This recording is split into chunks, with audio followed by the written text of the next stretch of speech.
Hey y'all, it's Party by Roro, and I'm finna teach y'all how to do a knotless twist. So basically, like normal, you just start off with sectioning off the hair and making sure you add a little bit of gel if you want to for a smoother finish. Now I'm actually finna start off by braiding off the hair into 3 strands. So I'm gonna braid the right side under, then the left side under, and that's how I just braid the hair.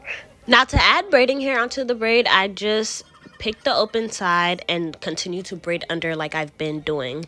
And then after I braid under with one strand, I just continue braiding under like I do and grab the other strand and continue braiding.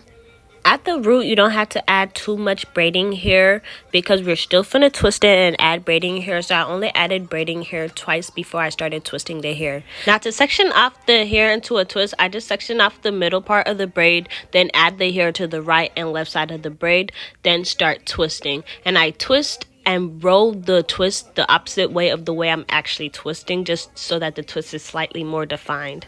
And there you see how I also add the hair in for twisting. So it's kind of the same thing, and I just keep finger rolling in one direction while I twist in the other, and just keep twisting and keep twisting. Now I twist the thing to the end, add a little bit of gel and pazam that